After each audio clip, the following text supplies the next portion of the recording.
Tem coisa mais dolorosa do que se sentir sozinha, mesmo rodeada de gente, porque eu sentia isso o tempo todo e ninguém percebia.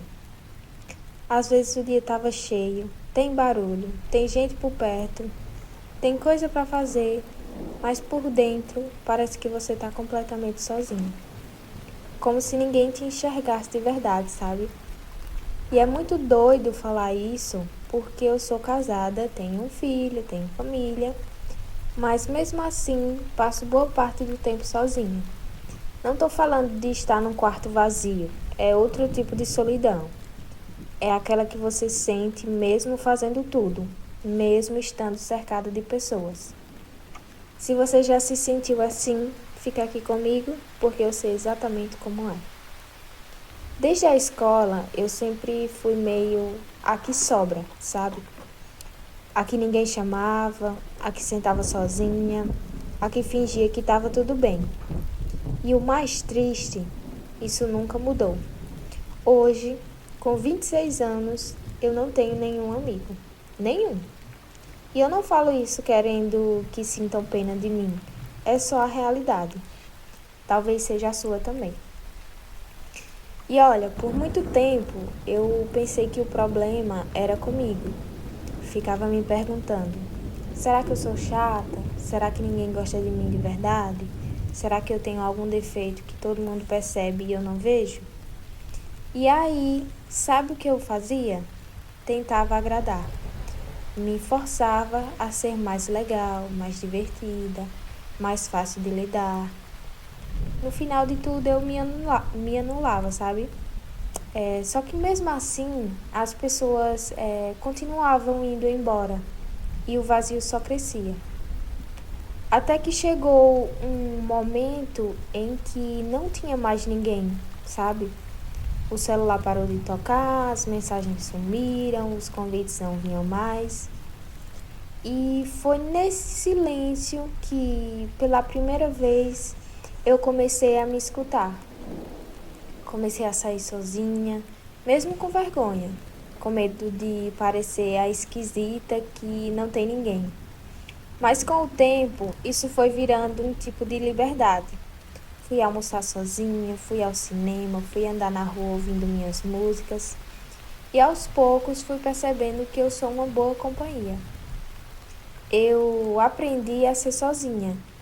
E não porque eu queria, mas porque a vida meio que me obrigou, sabe? E foi nesse processo que eu comecei a me conhecer de verdade. Hoje, mesmo com a casa cheia, filho, casamento, tarefas, a solidão ainda aparece de vez em quando. Mas agora ela não me assusta, ela virou um sinal.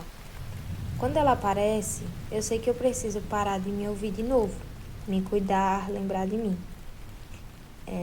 Eu não preciso estar cercada de gente para me sentir bem. E também não fico mais tentando forçar a conexão onde não tem. A solidão me fez crescer, me fez respirar fundo, sabe? Me mostrou feridas que eu sempre escondi, só para tentar parecer normal, entre aspas. Talvez você esteja aí, agora, se sentindo esquecida, sobrando em tudo, achando que é a única, mas não é. De verdade não é. Você não é o problema. Você só é mais sensível no mundo que anda superficial demais, sabe? E não tem nada de errado com isso. Aprender a ficar bem sozinha foi o maior passo de amadurecimento da minha vida. E talvez você esteja nesse caminho também, sabe? Mesmo sem perceber. Se hoje ainda dói, eu entendo. Mas com o tempo vai virar outra coisa. Vai virar força, vai virar leveza, vai virar amor próprio. E um dia você vai se olhar no espelho e pensar: cara, eu dou conta. Mesmo sozinha, eu tô aqui, eu sou o suficiente. E isso muda tudo.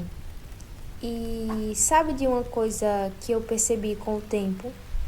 Que tá tudo bem não ter um monte de gente ao redor. Tá tudo bem não ser um grupo. ser a pessoa popular, nem a que vive cheia de rolê. Isso não define o seu valor, não define quem você é. Durante muito tempo eu achei que o fato de não ter amigos era uma falha minha, como se todo mundo tivesse uma vida social perfeita e só eu que não conseguia. Mas depois eu fui percebendo que muita gente está se sentindo assim, só que ninguém fala, entendeu? Todo mundo posta sorrisos, encontros, fotos em grupo, mas por dentro um monte de gente tá se sentindo vazia. Tá tentando se encaixar, sabe? Tá fingindo felicidade para não parecer estranha. E a real é que tá todo mundo meio perdido, meio carente, tentando preencher o vazio com qualquer coisa, sabe? Com gente, com trabalho, com celular, com distração. Mas se tem uma coisa que eu aprendi é que o vazio só começa a diminuir quando a gente para de fugir dele. Quando você olha para ele de frente e pensa, tá, é isso que eu tô sentindo, e agora? E aí, aos poucos, você começa a se cuidar diferente. Começa a construir um tipo de companhia que não depende mais de ninguém. Você aprende a estar com você de verdade e isso muda tudo. Porque quando a gente aprende a ficar sozinha, a gente para de aceitar qualquer coisa só para não ficar sozinha. Você começa a dizer mais não, a se proteger mais e a escolher com mais calma quem merece estar por perto. E principalmente, tá? Você para de implorar mesmo por espaço na vida dos outros, porque você entende que seu espaço é você quem constrói. Então, se você está vivendo esse momento agora de solidão, de silêncio, de se sentir esquecida, saiba que esse momento também passa. E mais que isso, esse momento pode ser o começo de um recomeço, de uma fase onde você se escuta mais, sabe? Se cuida mais também, se acolhe mais. Não é uma tarefa fácil, tá? Às vezes dá vontade de chorar mesmo, dá um nó na garganta, mas tudo isso faz parte do processo. Você está aprendendo a se bastar. E isso é um baita ato de amor próprio, sabe? Talvez você não veja isso agora, talvez hoje só dor. Mas um dia, sem perceber, você vai perceber o quanto se fortaleceu nesse caminho e vai se orgulhar de não ter desistido de você.